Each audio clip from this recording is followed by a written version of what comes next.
سرسایه به د چا د طرفه ورکوي؟ د خپل طرفه او د نابالغ اولاد د طرفه. کله به ورکوي؟ د رکوټي اختر مانځله چې ځي یا د هغې نه مخکې رستو کوي دی نه، که چا نه رستو شه نو رستو به یې ورکوي، خلاصېږي نه خو هغه غوره وخت دی لا چې ته څنګه خوشحالي کړې نو دا فقیران به خوشحالي وکړي. مخکې ورکړه څومره اندازې ده. نو زمون د ښکلي پیغمبر زمانه کې دانې او غله وی، د هغه ټول د غلو د دانو ویلي دي.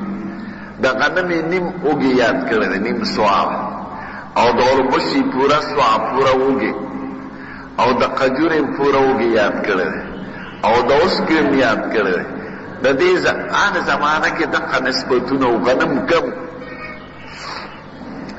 نو زمون خلک د امت د اسانۍ دپاره اکثر غنم یادوي، کنی زمون ښکلی پیغمبر خو قجرې هم یادې کړي دي، او یو سوع تقریبا دا 4 کیلو دی،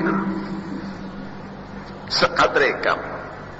نو 4 کیلو قجورې خو ډېر قیمت لري، یا 4 کیلو اوسکې، یا 4 کیلو اوس اوربشې، خو د غنمو نه ګرانې دي. خو زمونږ عالمان د امت د اسانۍ دپاره هغه غنم یادوي. او غنمو کې بهتر اوړه دي. نو د غنمو د 2 کیلو غنم یا د اوړو دا د سرسایې مقدار دی د یو کس. نو ما خو اورېدلي دی چې غنم 2 کیلو په 22 روپۍ دی، او اوړه 2 کیلو په 25 دی. خو چې کوم ځای کې څوک ورکوي د هغه دوکاندار نه یې د نرخ تپوس کوي. نو که مثلا دلته 25 دی 25 په ورکوي، او که باړه کې 26 دی 26 په ورکوي، او که په نوخار کې 35 دی 38 په ورکوي، او که نرخ د اختر پرس کم شو نو خیر دی کم به ورکوي، او که زیات شو نو دی به زیات ورکوي.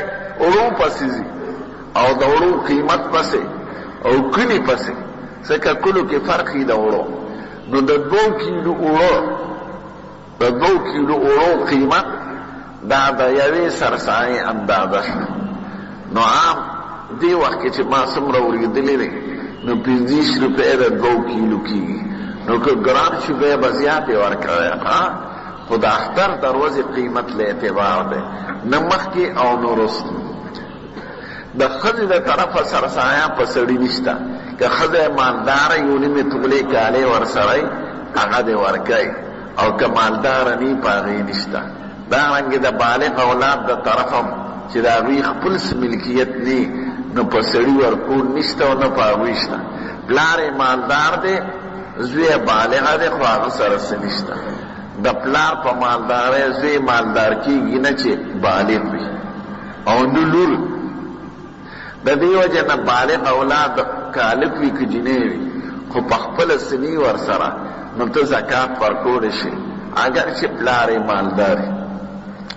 د یو سړي ښځه غریبه وي او خاوند یې مالدار دی، خاوند یې نشي ورکولی او غریبې ښځې له ورکولی شي. نو دا د سرسایه احکامو. دا د اختر فرض چې چا سره 6,000 روپۍ زیاتي وي د ضرورت نه، که کال پرې تېر شوي او که یو ورځ مخکې راغلی، یا کور کې داسې سامان چې دې ته قیمت رسي، نو هغوی به سرسایه ورکوي د خپل ځان د طرفه او د نابالغ اولاد د طرفه. ورکوي بیا چا ته؟ ورکوي بیا هغه چا ته چې چا باندې ورکول نه، چې چا باندې په خپله ورکولي هغه ته نشي ورکولی. د کور فقیران سړي ته معلوم وي، د محلې غریبانان سړي ته معلوم وي. امام له ورکول داسې شرعي حکم نه دی.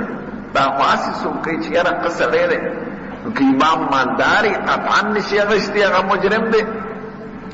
کوم امام چې په خپله سرسایه ورکوي هغه د بل نه سرسایه نشي اخیستی. نو چې څوک سرسایه ورکوي هغه د بل نه نشي اخیستی. که غریب مولی خیر دی، غریب طالبي خیر دی، او محله کې په خپل خاندان کې چې څوک غریبانانی او ګوان کې نو اول حق د هغوی دی. لکه بستابان پسته ګورې د ملا حق نه دی شرع، نه د امام، نه تا نه غوستی شي. دا د سرسایه په باره کې